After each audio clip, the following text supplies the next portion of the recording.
Hi hello friends, എല്ലാ കൂട്ടുകാർക്കും മൗനരാഗത്തിന്റെ പുതിയൊരു റിവ്യൂയിലേക്ക് സ്വാഗതം. അങ്ങനെ സരയുവിന്റെ ആഗ്രഹപ്രകാരം തന്നെ സരയുവിന്റെ അച്ഛൻ നമ്മുടെ കല്യാണിയെ അപകടപ്പെടുത്താൻ പോവുകയാണ്. എന്തായാലും സരയു കല്യാണിയോട് വലിയ സ്നേഹം തന്നെയാണ് നടിക്കുന്നത്. അതുപോലെ തന്നെ എനിക്ക് നിന്നോട് യാതൊരു തരത്തിലുള്ള ദേഷ്യവും ഇല്ല എന്നൊക്കെ ഇങ്ങനെ അവളെ അറിയിക്കുകയും ചെയ്യുകയാണ്. അതിനുശേഷമാണെങ്കിൽ എന്തായാലും നമ്മുടെ കല്യാണി അവളെ ഒരുപാട് വിശ്വസിച്ച് പോകുന്നുണ്ട്. അതേ സമയത്താണെങ്കിൽ താരയ്ക്കും ഷാരിക്കും അറിയാം ഇങ്ങനെയൊരു സംഭവം, അതായത് കിരണിനെ സ്വന്തമാക്കണമെന്ന് സരയുവിന് ആഗ്രഹമുള്ള കാര്യം അവർക്ക് രണ്ടുപേർക്കും അറിയാം. പക്ഷെ രണ്ടുപേർക്കും പുറത്ത് പറയാൻ പറ്റാത്ത ഒരവസ്ഥയാണ്. ഷാരിയാണെങ്കിൽ മകൾക്കൊപ്പം തന്നെ നിൽക്കുകയാണ്. പക്ഷേ താരയ്ക്ക് അത് ഉൾക്കൊള്ളാൻ പോലും പറ്റാത്ത ഒരവസ്ഥയിലാണ്. എന്തായാലും പരോളിൽ ഇറങ്ങുന്ന രാഹുലെ രൂപയെയും കുഞ്ഞിനെയൊക്കെ കാണാൻ എന്ന ഭാവത്തിലേക്ക് അവിടേക്ക് എത്തുകയാണ്. പക്ഷേ രൂപ തിളച്ച വെള്ളമെടുത്ത് രാഹുലിന്റെ മുഖത്തേക്ക് എറിയുകയും അതുപോലെ തന്നെ പൊള്ളി നാശായി അവിടെ നിന്നും രാഹുൽ പോവുകയും ചെയ്യുന്നുണ്ട്. എന്തായാലും രാഹുൽ ആ പോക്കിൽ മനസ്സിൽ വിചാരിക്കുകയാണ്, നീ നോക്കിക്കോടി, നിന്റെ കണ്ണിൽ നിന്ന് കണ്ണുനീരല്ല ചങ്കിൽ നിന്ന് ചോര ഞാൻ വരുത്തിക്കും എന്നൊരു ലക്ഷ്യത്തോടു കൂടി തന്നെയാണ് അവിടെ നിന്നും പോകുന്നത്. അങ്ങനെ സരയുവിനെ കാണുകയാണ്. സരയുവിനോട് പറയുന്നുണ്ട്, മോള് വിഷമിക്കേണ്ട, ഞാൻ എന്തായാലും അവളുടെ കാര്യത്തിൽ ഒരു തീരുമാനമെടുക്കും. അവളെ ഞാൻ എന്തായാലും കൊല്ലും, എന്നിട്ട് ഞാൻ ജയിലോട്ട് പോകും. ഞാൻ എന്തായാലും ഒളിവിലോ മറ്റൊന്നും പോകുന്നില്ല, ജയിലോട്ട് തന്നെയാണ് ഞാൻ പോകുന്നത്. മോൾക്ക് നല്ലൊരു ജീവിതം കിട്ടണം. അത് നമ്മളാണ് ഇതിന്റെ നീ ഇതിന്റെ പുറകിലുണ്ടെന്ന് അവർ ആരും അറിയുകയും ചെയ്യരുത്. അങ്ങനെ അറിഞ്ഞു കഴിഞ്ഞാൽ പിന്നെ നിനക്ക് ജീവിതം കിട്ടില്ല, നല്ലൊരു ജീവിതം, അതായത് കിരണമായിട്ടുള്ള ജീവിതം കിട്ടില്ല എന്നൊക്കെ പറഞ്ഞു കൊടുക്കുകയാണ്. അങ്ങനെ സൂക്ഷിക്കണമെന്ന് മകൾ അച്ഛന് ഉപദേശങ്ങളും നൽകുന്നുണ്ട്. അതിനുശേഷമാണ് ഈ പറയുന്ന കല്യാണി സൈറ്റിലേക്ക് പോകാൻ നിൽക്കുകയാണ്. അപ്പൊ കല്യാണിയുടെ നീക്കങ്ങളും കാര്യങ്ങളും അതുപോലെ കല്യാണിയെ ഒറ്റയ്ക്ക് കിട്ടാൻ വേണ്ടിയിട്ട് അച്ഛന് നിർദ്ദേശങ്ങളൊക്കെ കൊടുക്കണ്ടേ, അച്ഛന് സൗകര്യങ്ങൾ ഒക്കെ എത്തിച്ചു കൊടുക്കുന്നത് ഈ പറയുന്ന സരയുവാണ്. അപ്പോൾ കല്യാണി സൈറ്റിലേക്ക് പോകാൻ നിൽക്കുകയാണ്. അങ്ങനെ എവിടേക്കാണ് പോകുന്നതെന്ന് മനസ്സിലാക്കുകയാണ് നമ്മുടെ സരയു. അങ്ങനെ തന്നെ അച്ഛനെ വിളിച്ചറിയിക്കുകയും ചെയ്യുന്നുണ്ട്. കല്യാണി ഇന്ന സ്ഥലത്ത് സൈറ്റിലേക്ക് ഒറ്റയ്ക്കാണ് വരുന്നത്, അച്ഛൻ അവിടെ വെച്ച് ചെയ്യാൻ പറ്റുന്നെങ്കിൽ ചെയ്തോ എന്നൊക്കെ ഇങ്ങനെ അറിയിക്കുകയാണ്. എന്തായാലും കല്യാണി എത്തുന്നതിന് മുമ്പ് തന്നെ രാഹുല് ആ വലിയൊരു ബിൽഡിങ്ങിൽ കെട്ടിടത്തിന്റെ അവിടെ ഒളിച്ചിരിക്കുകയാണ്. അങ്ങനെ കല്യാണി വരുന്നുണ്ട്. കല്യാണി അവിടുത്തെ കണക്കുകളും അവളുടെ ഇന്റീരിയർ വർക്കിന്റെ കാര്യങ്ങൾ അങ്ങനെയൊക്കെ നോക്കി ഇങ്ങനെ നടക്കുകയാണ്. പെട്ടെന്നാണ് പുറകിലൂടെ രാഹുൽ വന്നിട്ട് വാ പൊത്തി പിടിക്കുന്നത്. അതുപോലെ തന്നെ അവന്റെ കയ്യിൽ കത്തിയുണ്ട്. പെട്ടെന്ന് സർവശക്തിയും എടുത്ത് കല്യാണി അവനെ തട്ടി മാറ്റുകയാണ് ചെയ്യുന്നത്. അപ്പൊ അവൻ അപ്പുറം അവനെ വീഴാൻ പോകുന്നുണ്ട്. അവളുടെ മുഖത്തുനിന്ന് കൈയെടുക്കുകയാണ്. തിരിഞ്ഞു നോക്കുന്ന കല്യാണി കാണുന്നത് രാഹുലിനെയാണ്. അങ്ങനെ രാഹുലിനെ കണ്ടിട്ട് നമ്മുടെ കല്യാണി ഞെട്ടിപ്പോവുകയാണ് ചെയ്യുന്നത്. അതേ സമയത്ത് അവൾ അവിടെ നിന്നും കുതറി ഓടാൻ ശ്രമിക്കുമ്പോൾ രാഹുൽ വീണ്ടും അവളുടെ പുറകെ ഓടി വന്നിട്ട് അവളുടെ വയറ്റിൽ നോക്കി ആ കത്തി കൊണ്ട് കുത്തുകയാണ്. അങ്ങനെ കല്യാണി വാ വിട്ട് കരയുകയും അവിടെ പിടഞ്ഞു വീഴുകയും ചെയ്യുകയാണ്. എന്തായാലും മരിച്ചു എന്ന് കരുതിയിട്ടാണ് നമ്മുടെ രാഹുൽ അവിടെ നിന്നും ഓടിപ്പോകുന്നത്. അപ്പോഴേക്കും ആ കെട്ടിടത്തിൽ വർക്ക് ചെയ്യുന്ന തൊഴിലാളികളും അതുപോലെ തന്നെ കിരണിനെ തന്നെ പെട്ടെന്ന് അവിടെയുള്ളവർ വിവരം അറിയിക്കുകയും അവർ ഓടി വരികയും ചെയ്യുകയാണ്. അതിനുശേഷം കിരൺ ഈ ഒരു കാഴ്ച കണ്ട് ഞെട്ടിപ്പോവുകയാണ്. തന്റെ ഭാര്യ രക്തത്തിൽ കുളിച്ചു കിടക്കുന്നതാണ് കാണുന്നത്. അവിടെ നിന്നും കോരിയെടുത്ത് വേഗം തന്നെ കിരൺ ആശുപത്രിയിൽ എത്തിക്കുകയും ചെയ്യുന്നുണ്ട്. ആശുപത്രിയിൽ അങ്ങനെ കരഞ്ഞിട്ടാണ് അവൻ അങ്ങനെ ആ സ്ട്രക്ചറിൽ കിടത്തിയിട്ട് ICUവിന്റെ ഉള്ളിലേക്ക് കൊണ്ടുപോകുന്നത്. അങ്ങനെ ഡോക്ടർ പറയുന്നുണ്ട്, കിരൺ ഇത്തിരി ഒന്നും പറയാറായിട്ടില്ല, ഒന്നും പറയാനുള്ള ഒരു കണ്ടീഷനല്ല ഇപ്പോൾ കല്യാണിക്കുള്ളത്, കുത്ത് കിട്ടിയിട്ടുള്ളത് കരളിന് മുറിവേറ്റിട്ടുണ്ട് എന്നും കൂടി പറയണ കേൾക്കുമ്പോൾ നമ്മുടെ കിരണിന് സഹിക്കാൻ പോലും പറ്റുന്നില്ല.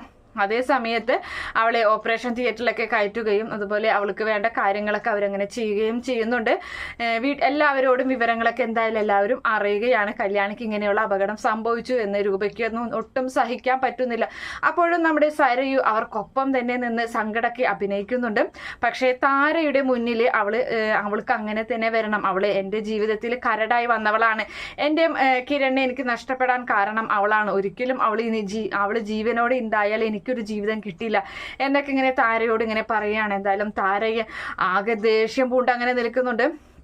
താരയ്ക്കൊന്നും ചെയ്യാൻ പറ്റാത്തൊരവസ്ഥയാണ്. മകളെ തള്ളിക്കളയാനും പറ്റില്ല. അതുപോലെ തന്നെ കല്യാണിക്ക് സംഭവിച്ചതിൽ അങ്ങേയറ്റത്തെ വിഷമവും ഉണ്ട്. ഒന്നും തുറന്നു പറയാൻ പറ്റാത്തൊരവസ്ഥയിൽ നിൽക്കുകയാണ്. അങ്ങനെ അതിനുശേഷം എല്ലാവരും ആശുപത്രിയിലേക്ക് ഓടിച്ചെല്ലുകയാണ്. എല്ലാവരും കണ്ട് പൊട്ടിക്കരയുന്നുണ്ട് അവളുടെ ഒരവസ്ഥ, കിടക്കുന്ന അവസ്ഥ കണ്ടിട്ട്.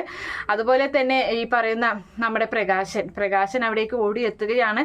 പ്രകാശൻ ICUവിൻ്റെ ഉള്ളിൽ അങ്ങനെ വന്ന് കാണുമ്പോൾ മകൾ ഓക്സിജൻ ഒക്കെ വെച്ചിട്ട് അങ്ങനെ ബോധമില്ലാതെ കിടക്കുന്ന കാഴ്ച കണ്ട് പ്രകാശന്റെ ഹൃദയവും പൊട്ടിപ്പോകുന്നുണ്ട്.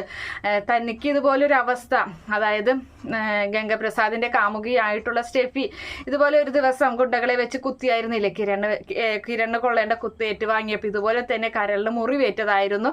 ആ സമയത്ത് തന്നെ മകളും അതുപോലെ മരുമകനാണ് അവനെ ജീവിതത്തിലേക്ക് തിരിച്ചു കൊണ്ടുവന്നത്. അവനിപ്പോൾ ഈ ഒരു അവസ്ഥയിൽ നിൽക്കാൻ കാരണമൊക്കെ അവർ തന്നെയാണ്. അങ്ങനെ അതൊക്കെ ആലോചിക്കുമ്പോൾ അവൾക്ക് സഹിക്കാൻ പോലും പറ്റുന്നില്ല.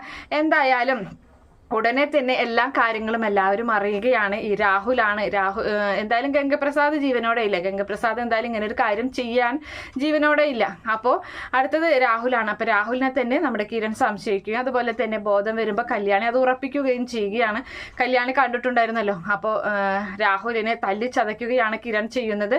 അങ്ങനെ രാഹുലിനെ തല്ലി ചതച്ചതിന് ശേഷം അയാളെ അങ്ങനെ പറഞ്ഞ ഇനി എൻ്റെ എന്തെങ്കിലും ചെയ്ത് കഴിഞ്ഞാൽ എന്നൊക്കെ പറഞ്ഞ് അങ്ങനെ നിൽക്കുകയാണ്. അതേ സമയത്താണെങ്കിൽ ഈ പറയുന്ന താരയ്ക്ക് സഹിക്കാൻ പോലും പറ്റുന്നില്ല. താര എന്തായാലും കിരണിനെ കാണുന്നുണ്ട്. താര തൻ്റെ മനസ്സിലെ വിഷമങ്ങളും കാര്യങ്ങളും എല്ലാതും കിരണിനോട് തുറന്ന് പറയുകയാണ്.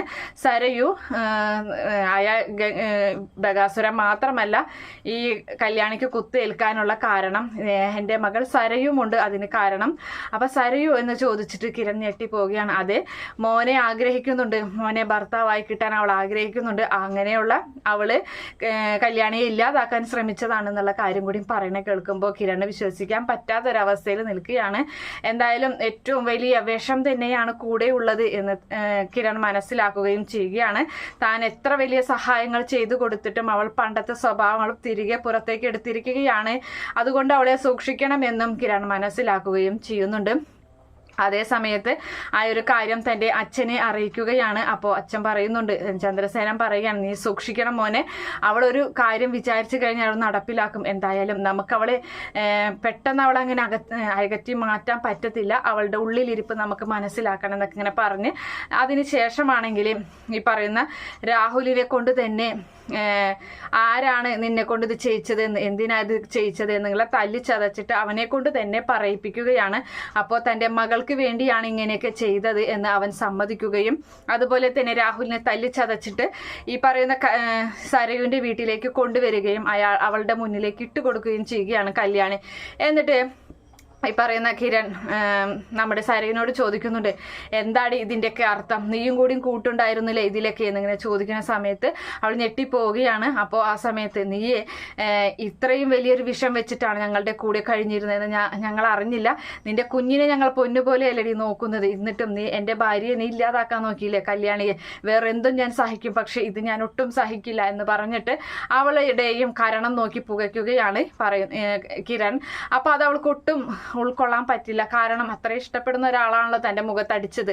അങ്ങനെ അവൾക്ക് ഒരു പക്ഷേ അവനെ കിട്ടാത്തതിൽ വീണ്ടും മെൻ്റൽ ഹോസ്പിറ്റലിലാക്കി ആവുന്ന ഒരവസ്ഥയിലേക്കാണ് അവളുടെ പോക്ക്. എന്തായാലും അവളുടെ ജീവിതം അവൾ തന്നെ കുഴി തോണ്ടി അത് ഇല്ലാതാക്കുന്ന ഒരവസ്ഥയിലേക്കാണ് കൊണ്ടുപോകുന്നത്. എന്തായാലും കല്യാണിക്ക് ഒന്നും തന്നെ സംഭവിക്കില്ല. കല്യാണി തിരികെ ജീവിതത്തിലേക്ക് വരുന്നുണ്ട്.